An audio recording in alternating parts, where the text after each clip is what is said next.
Jadi izinkan saya berbagi kepada Bapak dan Ibu tentang apa yang sebenarnya Alkitab ajarkan. Prinsip-prinsip penting apa saja yang Anda dan saya harus pegang dengan baik dalam kehidupan kita. Dalam kaitannya tentu saja dengan statement ini, pelipat gandaan mujizat. Nah, kalau orang berbicara tentang pelipat gandaan mujizat, paling sering kitab atau ayat-ayat yang dipakai itu tertera pada Matius pasal 14. Jadi saya ajak saudara untuk buka bersama dengan saya dalam Matius pasal 14. Saya akan baca kepada kita ayat yang ke-14 sampai dengan ayat yang ke-21. Matius pasal 14 ayat 14 sampai dengan ayat 21. Mari kita lihat dulu, ada beberapa prinsip penting dalam kaitannya dengan pelipat gandaan mujizat. Supaya Anda dan saya dapat tetap memposisikan diri pada proporsi yang sebenarnya. Matius 14 ayat 14 sampai 21. Ketika Yesus mendarat, ia melihat orang banyak yang besar jumlahnya. Maka tergeraklah hatinya oleh belas kasihan kepada mereka dan menyembuhkan mereka yang sakit.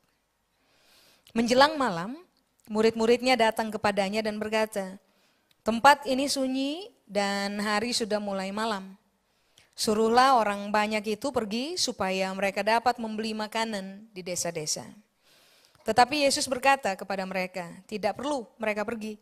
Kamu harus memberi mereka makan." Jawab mereka, "Yang ada pada kami di sini hanya 5 roti dan 2 ikan." Yesus berkata, "Bawalah kemari kepadaku." Lalu disuruhnya orang banyak itu duduk di rumput, dan setelah diambilnya 5 roti dan 2 ikan itu, Yesus menengadah ke langit dan mengucapkan berkat, lalu memecah-mecahkan roti itu dan memberikannya kepada murid-muridnya, lalu murid-muridnya membagi-bagikannya kepada orang banyak. Dan mereka semuanya makan sampai kenyang. Kemudian orang mengumpulkan potongan-potongan roti yang sisa, 12 bakul penuh. Yang ikut makan kira-kira 5.000 laki-laki, tidak termasuk perempuan dan anak-anak. Statement pelipat gandaan mujizat itu enak didengar kan Pak, Ibu? Cuman kalau sampai Anda dan saya nggak membiasakan diri membangun keyakinan di atas dasar prinsip yang kuat dari firman Allah, seringkali orang akan bereaksi salah dalam kaitannya dengan pelipat gandaan mujizat. Tentunya karena keterbatasan waktu, saya hanya akan membahas kepada saudara ada 3 prinsip penting yang saudara harus pegang dengan baik. Saudara bisa menemukannya sebenarnya di ayat 19. Nah, hari itu kan Yesus diperhadapkan kepada realita ini Pak, Ibu. Di depan dia itu ada 5.000 orang laki-laki. Alkitab mencatat belum termasuk perempuan, belum termasuk anak-anak. Jadi jumlahnya pasti sangat banyak. Nah, Yesus tipe orang yang kaya dengan belas kasihan, hari itu berpikir bahwa orang banyak harus makan. Cuman dalam realitanya murid-murid datang dan bilang gini, "Kita tuh gak punya apa-apa sebenarnya. Suruh mereka cari makan sendiri aja supaya kita gak repot." gitu. Lalu Yesus bilang, "Gak bisa, kamu yang harus kasih mereka makan." Masalahnya adalah, yang ada pada mereka cuman 5 roti dan 2 ikan, terbatas. Nah, ini yang Alkitab ajar. Waktu berhadapan dengan keterbatasan itu, yang Yesus buat adalah setelah 5 roti ditaruh di satu tangan, 2 ikan ditaruh di satu tangan yang lain, yang Yesus buat paling pertama adalah begini Pak, Ibu, menengadah ke langit. Dulu saya berpikir yang akan dia buat hanyalah begini Pak, Ibu, lalu lihat langit dan selesai. Ternyata kalimat menengadah ke langit, kalimat yang dipakai adalah syarei somayim. Syarei somayim itu bukan sekedar ngelihat langit selesai. Syarei somayim itu artinya begini Pak, Ibu. Look onto the door of heaven and knocking. Saya ulang. Menengadah ke langit, syarei somayim adalah look onto the gates of heaven and knocking. Jadi yang Yesus buat hari itu dalam tatapan mata yang diam itu, yang dia buat adalah dia mengarahkan pandangan kepada pintu gerbang sorga, lalu begini, enggak langsung terobos masuk. Yang Yesus buat adalah ketok pintu. Nah, ini yang saudara harus ingat dengan baik. Sebelum peristiwa ini terjadi, sebelumnya, Yesus itu sudah ngajar kepada murid-muridnya. Coba saudara buka dengan saya, Lukas pasal 11. Sebenarnya kejadian itu adalah sebuah ekspresi pembelajaran, bukan sekedar belajar teori, tetapi mempraktekkan prinsip kebenaran yang diajar. Nah, Lukas pasal 11 ayat 9 sampai 11, kalau saudara sudah dapat saya akan baca. Oleh karena itu aku berkata kepadamu, mintalah maka akan diberikan kepadamu. Carilah maka kamu akan mendapat. Ketoklah maka pintu akan dibukakan bagimu. Karena setiap orang yang meminta menerima, dan setiap orang yang mencari mendapat, dan setiap orang yang mengetok baginya pintu dibukakan. Nah, orang suka ayat 9 dan ayat 10. Tidak banyak orang menggarisbawahi ayat 11. Di ayat 11 ini yang Yesus bilang, Bapa manakah di antara kamu jika anaknya minta, garis bawahi kata ini, tidak ada pernah faktor kebetulan dalam hidup. Yesus bilang begini, jika anaknya minta ikan daripadanya, akan memberikan ular kepada anaknya itu ganti ikan. Maksud saya kenapa ayat 11 tidak banyak disoroti orang. Ayat 11 sebenarnya inti Pak, Ibu. Di ayat 11 Yesus bilang begini, Bapak mana di antara kamu? Anak minta enggak ngasih. Berarti yang Yesus lagi berupaya untuk kasih tahu kepada murid-muridnya adalah bahwa sumber dari segala sesuatu itu Bapa. Kita boleh minta apa saja, kita boleh cari apa saja, Anda dan saya boleh ketok berapapun banyaknya, pintu berapapun banyaknya di depan kita, tapi selalulah ingat gini, sumber dari semua pemberian itu Bapa. Sumber dari semua keputusan yang membuat Anda dan saya menemukan, mendapatkan, dan melihat realita pintu terbuka, itu Bapa yang memutuskan. Persoalan dari kebanyakan orang Kristen adalah begini Pak, Ibu. Suka menggunakan satu ayat, dua ayat tertentu, lalu dengan ayat yang ada, kita berupaya memanipulasi Tuhan begitu rupa, supaya Tuhan mengerjakan seperti yang kita mau. Padahal kita lupa, Yesus menegaskan, mintalah, carilah, ketoklah, tapi yang kasih itu Bapa. Berarti di ayat 11, hal yang Yesus mau supaya murid-muridnya pahami adalah begini. Ada satu hal tentang Tuhan yang kita tidak bisa ganggu gugat. Ada satu hal tentang Tuhan yang Anda dan saya tidak bisa bermain manipulatif terhadapnya. Yang disebut dengan istilah ini Pak, Ibu, kedaulatan. Mari saya garis bawahi. Kita boleh minta apa saja. Kalau dalam kedaulatannya, Tuhan memutuskan untuk tidak kasih, Anda dan saya tidak mungkin dapat apa-apa kan? Kita bisa memutuskan untuk cari apa saja. Tapi kalau Tuhan dalam kedaulatannya tidak mengizinkan Anda dan saya mendapatkan apa yang kita cari, nah itu kan Tuhan punya keputusan. Kita bisa ketok pintu sampai kita punya tangan sakit.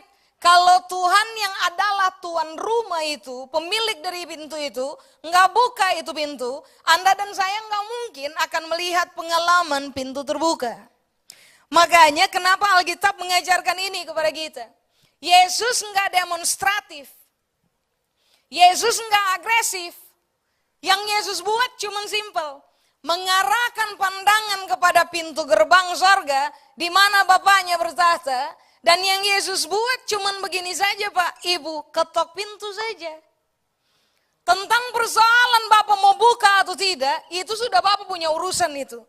Sudah bukan persoalan Yesus teriak dan berkata, Bapak harus kasih, kalau Bapak tidak kasih saya malu ini. Itu dan tidak ada statement kayak begitu. Yang Yesus buat simple banget Pak, Ibu, ketok pintu selesai. Nah menariknya dalam kisah yang kita baca, Alkitab menegaskan pada momen Kristus ketuk pintu, rupa-rupanya itu momen paling bagus Bapak buka pintu, sehingga yang terjadi adalah 5 roti berubah menjadi banyak, 2 ikan berubah menjadi banyak, sehingga 5.000 laki-laki, Alkitab bahasa Indonesia bilang ini, makan dengan kenyang. Salah. Mereka tidak makan dengan kenyang. Bahasa aslinya bilang mereka makan sampai puas. Kenyang belum tentu puas Pak, Ibu. puas, itu pasti kenyang banget. Nah ini bukan sekedar makan biasa, mereka makan sampai puas, berkelimpahan begitu rupa. Cuma ini yang Alkitab berupaya untuk kasih tahu kepada kita bahwa somehow Tuhan itu berdaulat. Nah, dalam kaitannya dengan pelipat gandaan mujizat, prinsip pertama yang Anda dan saya harus pegang dengan sangat baik dalam hidupnya kita adalah begini. Hormati Tuhan punya kedaulatan Pak, Ibu.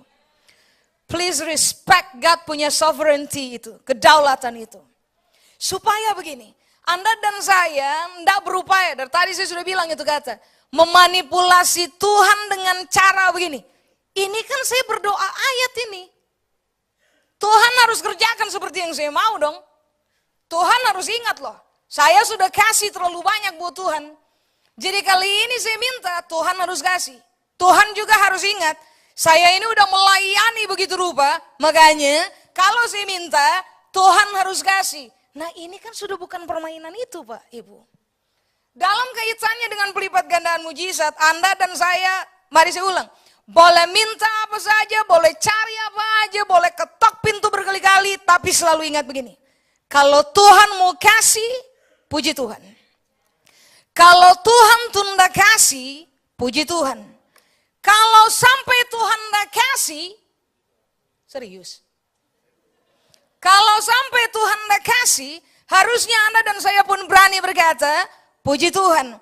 Kenapa orang bisa berkata, Tuhan kasih puji Tuhan, Tuhan tunda puji Tuhan, Tuhan tidak kasih pun puji Tuhan. Karena ini yang kita pahami, Dia berdaulat. Di dalam kedaulatannya, Dia punya hak untuk putuskan apa saja. Anda dan saya bahkan tidak bisa atur Tuhan dengan realita yang sekarang kita sedang kerjakan. Halo? Coba. Saudara buka dengan saya Keluaran pasal 3.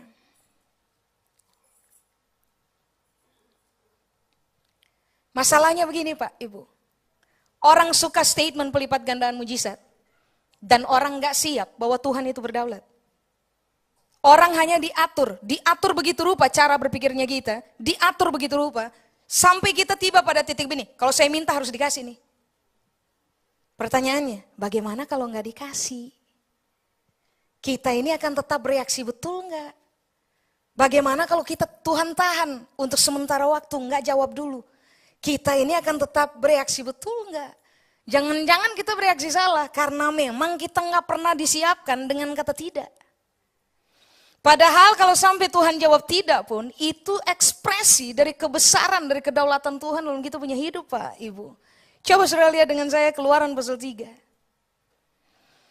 Keluaran pasal 3 ayat 6 sampai ayat 8. Keluaran pasal 3 ayat 6 sampai ayat 8.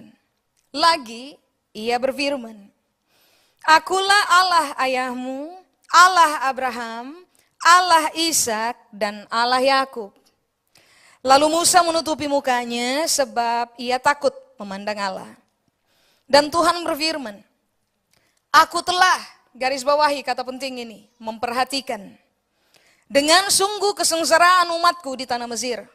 Dan aku telah, garis bawahi kata ini lagi, mendengar seruan mereka yang disebabkan oleh pengerah-pengerah mereka. Ya, aku, garis bawahi, mengetahui penderitaan mereka. Sebab itu aku telah turun untuk melepaskan mereka dari tangan orang Mesir dan menuntun mereka keluar dari negeri itu ke suatu negeri yang baik dan luas. Suatu negeri yang berlimpah-limpah susu dan madunya, ke tempat orang Kanaan, orang Het, orang Amori, orang Feris, orang Hewi, dan orang Yebus. Saudara harus ingat ini baik. Tuhan kita itu gak pernah didrive oleh desakan kebutuhan. Tuhan kita itu selalu didrive oleh ketepatan waktu. Sebelum saya jelaskan Keluaran pasal 3, saudara harus ingat ini. Sekali waktu dalam kisah perkawinan di Kana, tuan rumah habis anggur.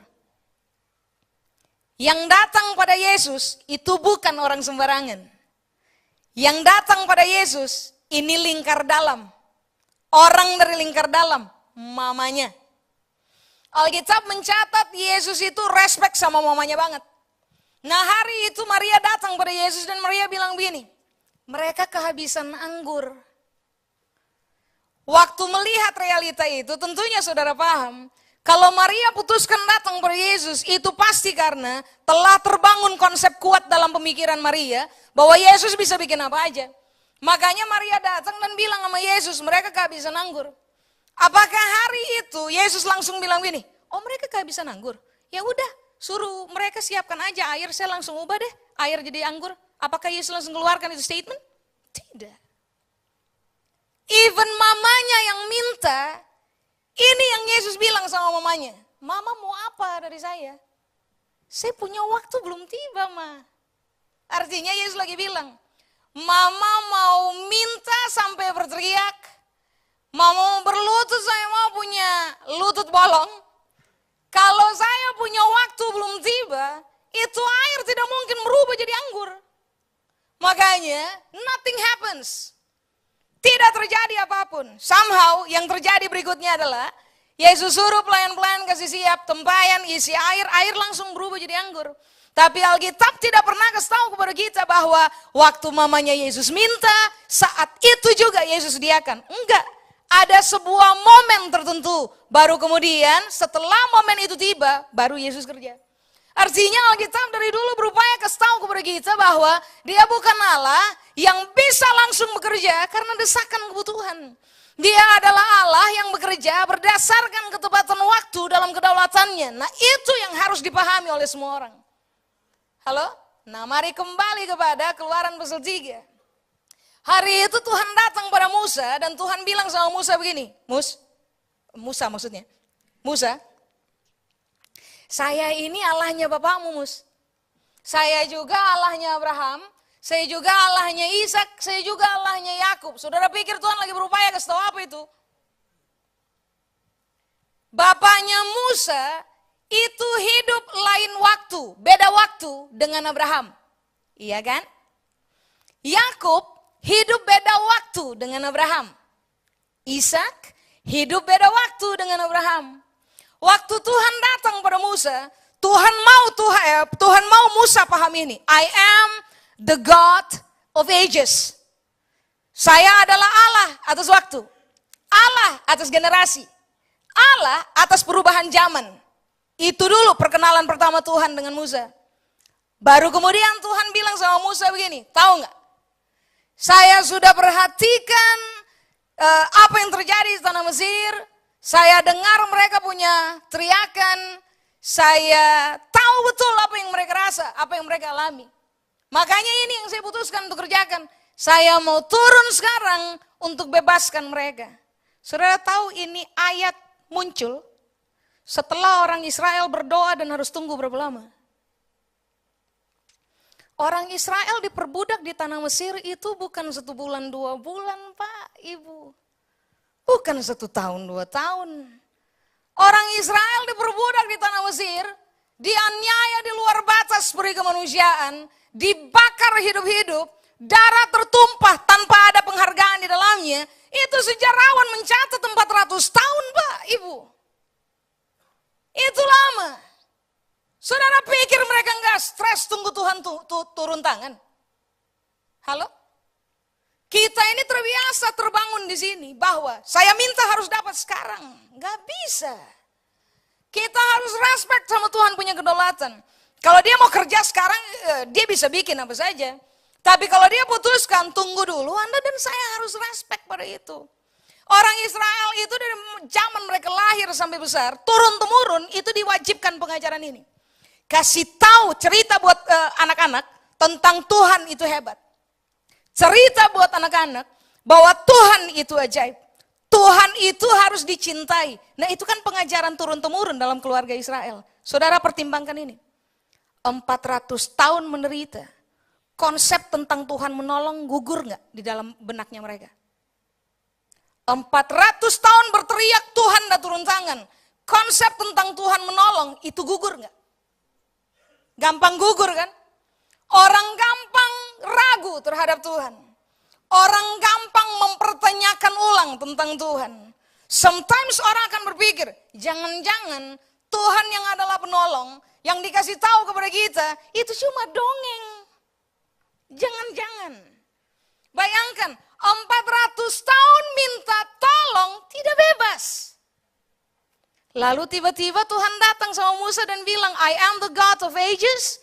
Saya tahu, saya perhatikan, saya dengar mereka punya pembicaraan, doa, and then sekarang saya turun. Kalau saudara jadi orang Israel yang berseru 400 tahun, lalu setelah 400 tahun, baru Tuhan bilang, saya mau turun bebaskan mereka. Kira-kira statement apa yang akan kita keluarkan?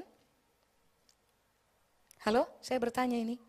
Saya tidak sedang marah-marah, saya sedang ngajak saudara berpikir.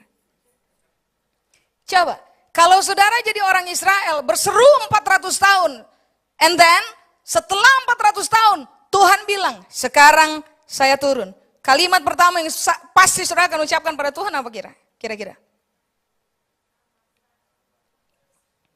Kalau saya dalam pengandaian, saya akan ngomong, terlambat. Buat apa turun? Sudah 400 tahun berlalu, buat apa turun? Kenapa kita keluarkan statement itu? Karena ini yang tadi saya bilang, Pak. Kita terlatih di sini bahwa Tuhan akan bergerak karena desakan kebutuhannya kita. Enggak. Tuhan itu bergerak berdasarkan ketepatan waktu.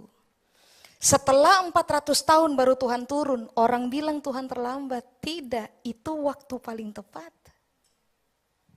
Kalau Tuhan tidak bermain berdasarkan ketepatan waktu, Anda dan saya punya kehidupan bakal kolaps, Pak, Ibu. Saya kasih contoh. Matahari tiap pagi terbit di timur ke barat. Ini pertanyaan simpel kan? Matahari tiap pagi terbit di timur. Tepat waktu kan? Tepat waktu. Matahari tiap hari terbenam di barat. Tepat waktu? Tepat waktu. Bayangkan kalau Tuhan kita adalah pribadi yang tidak terbiasa tepat waktu. Dia bisa putuskan terserah dia mau aja kan. Dia bisa putuskan begini. Hari ini terlalu pagi kalau munculkan matahari seperti biasa. Kita harus tidur lebih panjang. Kita bikin matahari terbit jam 11 aja deh. What do you think about that, my friend? Setelah jam 11, Tuhan pikir, saya lelah, matahari terbenam jam 2 deh. Nah kalau matahari terbit dan terbenam, suka-sukanya Tuhan, tidak bermain ketepatan waktu. Saudara pikir kita akan hidup baik-baik saja? Tidak. Kita punya semua aktivitas di bumi ini akan kolaps. Benturan dalam banyak hal, itu chaos akan terjadi. Nah sisi itu kan yang kita harus pahami tentang Tuhan. Bahwa somehow dia berdaulat atur semua. Dia tidak harus kerjakan seperti kita punya mau. Tapi sekali dia bekerja, Anda dan saya akan melihat betapa ajaibnya dia bekerja. Sampai kita udah gak bisa ngomong itu. Saya kasih contoh ya. Saya kasih contoh maksud saya. Saya kasih contoh. Setelah tunggu 400 tahun. Lalu Tuhan bilang sama Musa. Now, sekarang saya turun. Ekspresi Tuhan turun. Apa coba? Alkitab bilang begini. Orang Mesir dapat tulah. 10 kan? Sebelum saya bicara tulah. Dalam 400 tahun, orang pasti salah mengerti Tuhan. Orang pasti bilang begini. Tuhan tidak perhatikan saya. Tuhan tidak tahu yang saya rasa. Tuhan pasti nggak dengar saya punya doa. Sebab kalau dia dengar saya punya doa, dari kemarin dia sudah jawab. Betulkah begitu? Waktu Tuhan datang sama Musa, Tuhan bilang buat Musa begini, saya perhatikan, saya tahu, saya dengar. Saudara pikir jadi Tuhan enak? Mari saya kasih tahu, jadi Tuhan tidak enak. Pertimbangkan ini yang Alkitab ajar. Orang Israel itu dipanggil oleh Tuhan sebagai anak sulung saya. Iya kan? Di Mesir 400 tahun, anak sulung Tuhan tuh dibully Pak, Ibu. Sama orang Mesir. Mari kita bicara logically. Saudara orang tua, punya anak sulung. Saudara tahu betul, dibully di sekolah. Apa yang saudara akan bikin? Datangi sekolahnya. Datangi kepala sekolah, datangi orang tua dari anak yang bully, datangi anak yang bully. Dan kita selesaikan kan? Biasa kan kita buat begitu kan? dan case close. Saudara pertimbangkan ini. Enggak enaknya jadi Tuhan adalah begini. Anak sulung saya dibully selama 400 tahun. Dan Tuhan tidak bisa bikin apa-apa. Tahan kemarahan 1 hari. Sakitnya tuh di sini banget Pak, Ibu. Apalagi harus tahan kemarahan 400 tahun. What do you think about that? Tahan marah 1 hari itu udah gak enak banget. Tuhan harus tahan marah. Lihat anak sulungnya dibully 400 tahun. Tuhan tahan marah 400 tahun. Saudara pikir enak? Itu yang saya bilang. Kita ini suka salah mengerti Tuhan loh. Kita suka marah-marah dia. Kita suka suruh dia berdiri di pojok ruangan. Kita tuding-tuding dia sambil berkata, Tuhan gak adil, gak peduli sama saya, gak cinta saya, pembohong besar, langgar janji. Padahal tahukah saudara, dia tahan dirinya begitu rupa untuk kalau mau bermain harus tepat waktu. Setelah dia turun, ini yang dia buatkan, 10 tulah turun. Saudara pikir itu tulah biasa? Cek kembali dengan baik isi dari 10 tulah, saudara akan menemukan. 10 tulah yang dikerjakan di tanah Mesir, itu adalah ekspresi kemarahan Tuhan yang tertahan 400 tahun. Kasih masuk air Pak, Ibu, kasih masuk darah dalam 1 gelas air. Cobalah cium, amis. Pertimbangkan ini. Seluruh tanah Mesir, semua air di tanah Mesir, isinya darah. Apa yang saudara akan pertimbangkan? Apa yang saudara akan rasa? Pusing kepala Pak, Ibu. Mau lari aja. Menderita itu. Nggak ada air, yang ada cuma darah. Itu ekspresi kemarahan pertama. Lihat di kemarahan-kemarahan berikut. Saudara masih ingat tulah pamungkas apa? Anak sulung saya dibully 400 tahun. Tulah pamungkas apa? Anak sulung orang Mesir mati dalam 1 malam. Ternak sulung orang Mesir mati dalam 1 malam. Saudara pikir itu tulah biasa? Bukan. Itu ekspresi kemarahan yang tertahan 400 tahun. Sekarang saudara pikir Tuhan masih tidak memperhatikan? Saudara pikir Tuhan masih nggak tahu apa yang kita rasa? Saudara pikir Tuhan masih adalah Allah yang nggak mendengarkan kita punya doa? Come on. Dia tahu, dia rasa, dia perhatikan, dia dengar apa yang kita minta. Cuma masalahnya begini, dia punya sebuah kedaulatan yang kita tidak bisa ganggu, pengaturan ketepatan waktu. Makanya dalam kaitan dengan semua multiplikasi mujizat, Anda dan saya harus siap dengan keyakinan ini. Tuhan jawab sekarang, puji Tuhan. Tuhan tunda jawab, puji Tuhan. Tuhan dah jawab seperti yang saya mau. Puji Tuhan, somehow dia berdaulat. Tapi dia pasti tahu apa yang saya rasa, dia perhatikan, dia dengar. Seringkali orang tuduh Tuhan dalam keadaan tidak paham. Coba saudara buka ayat yang lain. Maleakhi pasal 3. Saya udah lewat waktu nih Pak, boleh dilanjutkan atau saya selesai aja nih Pak? Boleh lanjut ya Pak? Kalau harus selesai, saya selesai nih. Maleakhi pasal 3, coba saudara lihat ayat 13. Ini yang kita harus bereskan segera nih Pak, Ibu. Kalau mau lihat multiplikasi mujizat, coba pertimbangkan ini ayat. Maleakhi pasal 3, ayat 13 sampai ayat 14. Tuhan bilang apa? Bicaramu kurang ajar tentang aku. Firman Tuhan. Tetapi kamu berkata, apakah kami bicarakan di antara kami tentang engkau? Kamu berkata, Tuhan bilang, adalah sia-sia beribadah kepada Allah. Apakah untungnya kita memelihara apa yang harus dilakukan terhadapnya dan berjalan dengan pakaian bergabung di hadapan Tuhan semesta alam? Nah ini kan kecenderungan dari reaksi manusia. Waktu kita minta Tuhan gak kasih atau tunda kasih, ini kan yang kita bilang sama Tuhan, percuma deh beribadah sama Tuhan. Percuma deh jaga diri tetap berjalan dalam kebenaran. Toh orang fasik lebih diberkati kok dari saya. Percuma deh mengandalkan Tuhan. Ternyata dia tidak bergerak juga kok seperti yang saya mau. Saudara mau tahu apa jawaban Tuhan? Buat semua orang yang berkata percuma hidup dalam kebenaran, ternyata Tuhan gak tolong juga. Tuhan bilang begini aja, bicaramu kurang ajar tentang saya. Kita perlu bertobat Pak, Ibu. Karena Tuhan yang kita bicarakan secara kurang ajar itu bukan Tuhan kayak gitu banget. Sebab dia adalah Allah yang memperhatikan, Allah yang tahu betul apa yang kita rasa, dan Allah yang mendengarkan doa. Kalau sampai hari ini dia belum kerja aja seperti imajinasi kita, itu bukan karena dia nggak mau tahu tentang kita punya hidup. Cuma karena dia harus bergerak berdasarkan ketepatan waktu. Nah itu kedaulatan yang kita nggak bisa ganggu gugat. Makanya itu yang tadi saya bilang. Multiplikasi mujizat harus dihadapi dengan mental betul.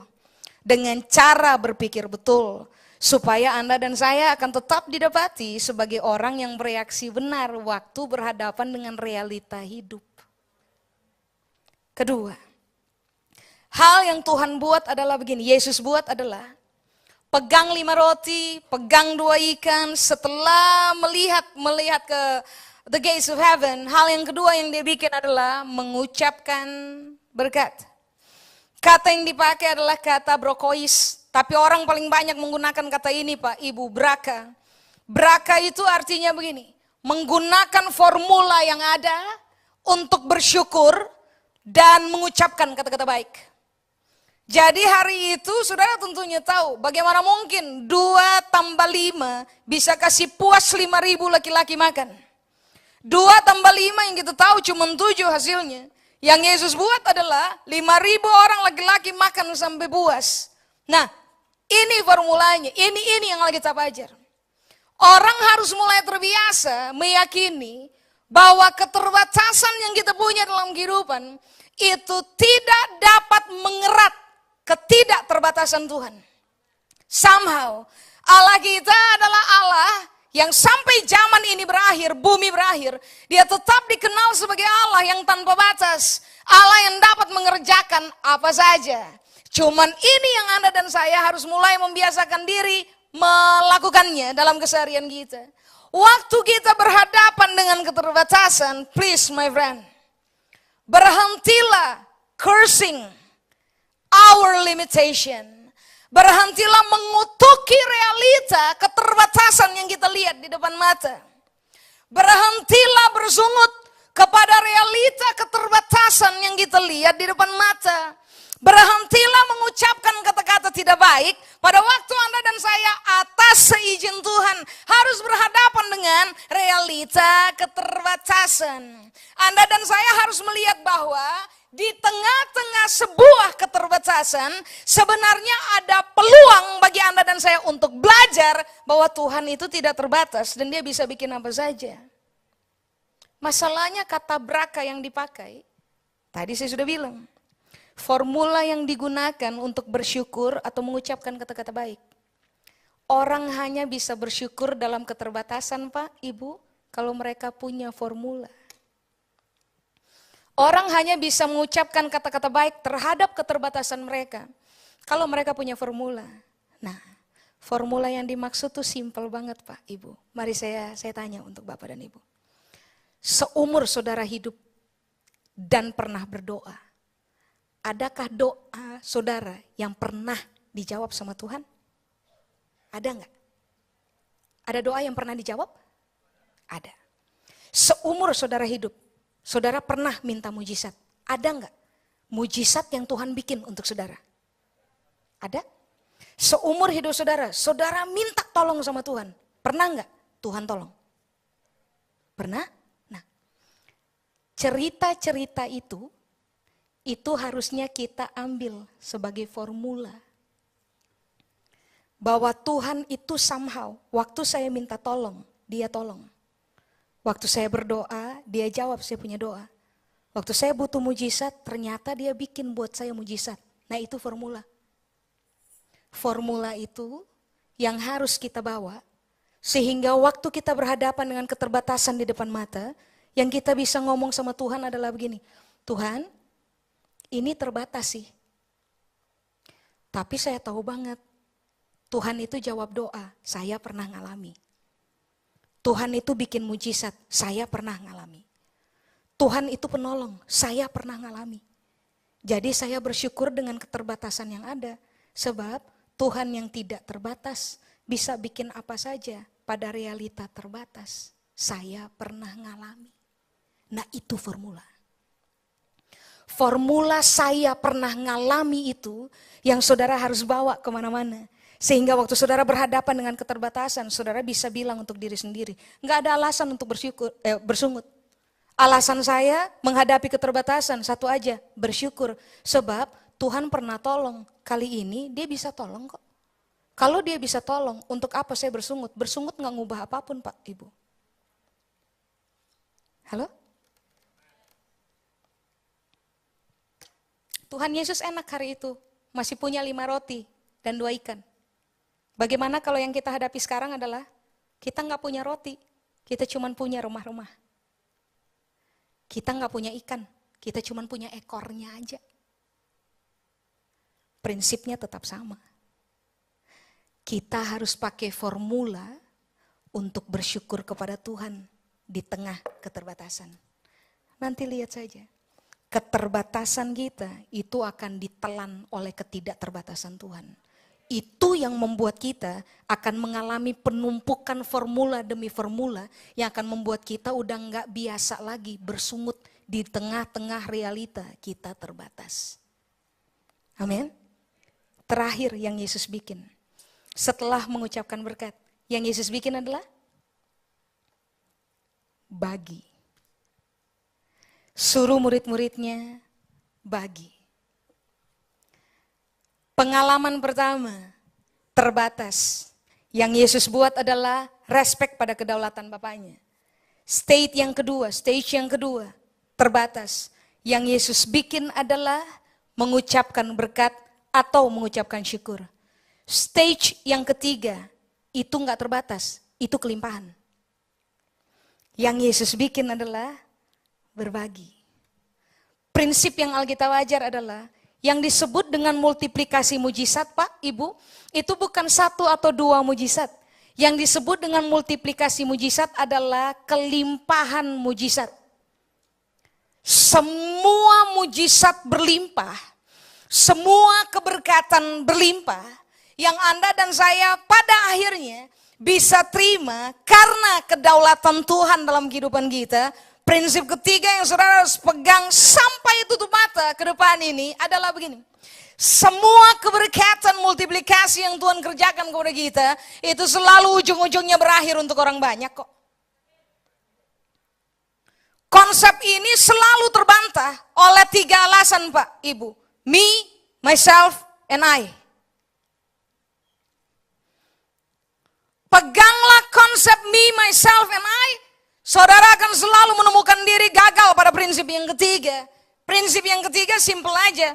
Semua keberkatan multiplikasi yang kita punya, ujung-ujungnya harus berakhir untuk orang banyak. Nah, yang harus kita bantai sekarang ini adalah me, myself, and I pada konsepnya. Sebab semua orang yang selfish, yang terjebak kepada me, myself, and I, tidak mungkin akan punya mental siap ketika berhadapan dengan kelimpahan. Bapak Ibu, ada orang kaya mental miskin. Itu pasti me, myself, dan I banget. Ada orang miskin, mental miskin juga. Itu pasti me, myself, and I. Ada orang kaya, mental kaya. Itu pasti konsepnya terlatih untuk meyakini ujung-ujungnya harus berakhir untuk orang lain. Ada orang miskin, mental kaya, janda miskin contohnya. Yang dia kasih cuma 2 peser, tapi Tuhan bilang dia kasih lebih banyak dari mereka. Ujung-ujungnya berakhir untuk orang banyak. Mari saya tanya untuk Bapak dan Ibu. Saudara minta Tuhan bikin multiplikasi mujizat, kepentingannya untuk apa coba? Untuk me, myself, dan I? Atau saudara sudah mulai terbiasa membangun konsep di sini? Bahwa somehow kalau Tuhan memberkati saya, Tuhan bikin mujizat dalam kategorial berlimpah atau multiplikatif itu, apakah itu juga akan berakhir untuk kepentingan orang banyak? Nah itu kan pertanyaan. Sebab bapak kita tidak mungkin kasih pisau untuk anaknya bermain kalau anaknya belum cukup dewasa pegang pisau. Dia tidak mungkin kasih kelimpahan kepada Anda dan saya karena nantinya akan mencelakakan kita kalau konsep yang kita bangun terhadap realita multiplikasi berkat itu tidak seperti yang kita ajar. Makanya ini yang Anda dan saya harus putuskan untuk kembangkan dalam keyakinan kita dalam keseharian. Satu, waktu saya berhadapan dengan keterbatasan, saya harus respect pada Tuhan punya kedaulatan. Waktu saya berhadapan dengan keterbatasan, saya harus terbiasa mengucapkan kata-kata baik atau bersyukur. Tapi waktu saya berhadapan dengan kelimpahan, saya tidak boleh terjebak kepada realita, me, myself, and I. Saya harus memastikan bahwa semua bentuk multiplikasi yang saya alami itu harus berakhir untuk orang banyak dong. Yesus berdoa dan kasih buat orang banyak kok. Yesus nggak minta untuk dirinya, Pak. Yesus minta untuk berbagi. Coba, ayat paling akhir. Tadi saya sudah bilang terakhir-terakhir ya. Belum berakhir juga. Lukas pasal 6. Saudara lihat dengan saya ayat 38. Orang paling suka ini ayat. Kalimat pertama saja sebenarnya. Lukas pasal 6 ayat 38. Bunyinya apa? Berilah, maka sudah. Orang paling suka itu statement. Beri, maka kamu akan diberi. Kasih 1.000 pasti nanti dapat balasan, 10.000 pasti sudah. Kasih aja 10.000, nanti sebentar dapat 100.000. Kasih 100.000, pasti nanti dapat 1 juta. Orang dilatih, digiring begitu rupa pada konsep itu. Mari saya kasih tahu. Isu inti dari itu ayat bukan pada statement berilah maka kamu akan diberi. Isu inti pada ayat yang kita baca itu setelah kalimat berilah maka kamu diberi. Karena berilah maka kamu diberi itu titik 2. Setiap kalimat setelah titik 2 itu kalimat penekanan. Jadi yang inti bukan persoalan berilah maka kamu diberi. Yang inti adalah baca. Suatu takaran yang baik, yang dipadatkan, yang digoncangkan, yang tumpah keluar akan dicurahkan ke dalam ribaanmu. Sebab ukuran yang kamu pakai untuk mengukur akan diukurkan kepadamu. Sebelumnya Tuhan bilang ini, kamu harus kasih supaya kamu dikasih. Nah mari saya kasih tahu, saya punya konsep. Tuhan bilang, saya punya takaran, itu takaran yang baik. Saya biasa kalau ngasih ke orang, ini yang akan saya buat. Saudara, imajinasikan ini. Kita adalah toples dengan kapasitas setengah kilo. Tuhan punya gula. Kapasitas 1 kilo. Pertimbangkan ini. Kalau saudara eksperimen di rumah, semua gula. Kalau dimasukkan dalam toples, bentuk pertama yang akan muncul adalah tumpukan gula yang menggunung, right? Iya kan? Kemudian supaya gula bisa diisi lebih banyak, yang kita buat adalah goncang toplesnya. Supaya yang gunung jadi rata, isi bisa lebih banyak. Itu yang Tuhan bilang, berilah maka kamu akan diberi satu takaran baik yang dipadatkan, digoncang supaya padat, supaya diisi lagi. Lalu Tuhan bilang ini, takaran yang tumpah keluar akan dicurahkan kepadamu. Mari saya kasih tahu, Tuhan kalau mau berkati orang, Dia tidak pernah berkati orang sampai pada batasan top. Tuhan itu punya takaran baik. Kalau dia berkati orang, dia tidak stop waktu top. Kalau dia berkati orang, dia akan selalu pastikan takaran tumpah. Pertimbangkan ini, tumpah tidak pernah ke dalam, Pak, Ibu. Semua kata tumpah selalu dialokasikan kepada realita keluar.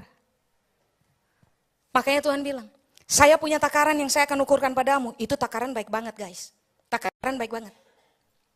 Tuangkan, goncang, padatkan. Tuangkan, goncang, padatkan. Sampai begini. Setelah topnya tercapai, dia tuang terus sampai tumpah. Lalu Tuhan bilang begini, itu takaran saya ya. Nah, takaran yang kamu pakai untuk ukur buat orang lain, takaran itu saya pakai juga. Jadi, kalau kita telah terbiasa lihat Tuhan punya takaran, dia takar kepada kita, harusnya Anda dan saya pakai takaran yang sama untuk takar buat orang lain.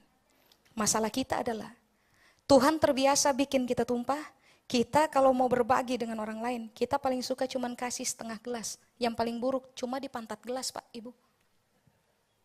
Makanya Tuhan bilang, kamu kasih pantat gelas, takaran itu saya pakai untuk kamu deh. Kamu cuman kasih setengah, takaran itu saya akan pakai untuk kamu. Tuhan kasih takaran kita baik. Kita harus memastikan takaran yang sama kita kasih buat orang lain. Prinsip sederhana. Pastikan kelimpahan mujizat yang Anda dan saya akan alami, itu bikin orang lain ngalami tumpah, itu prinsipnya. Halo? Ragu-ragu kayaknya. Karena kita nggak siap dengan realita tumpah. Jadi sekarang begini, konklusi. 1, dalam keterbatasan, saya harus respect sama Tuhan punya kedaulatan. 2, dalam keterbatasan, saya harus latih diri bersyukur dan mengucapkan kata-kata baik. Somehow Tuhan tidak terbatas, Dia bisa tolong saya anytime. Yang ketiga, kalau saya berlimpah, itu tidak boleh berakhir pada me, myself, and I. Kalau saya berlimpah, itu harus tumpah buat orang lain. Takaran itu Tuhan akan kasih lagi buat kita, kasih lagi. Saya selesai.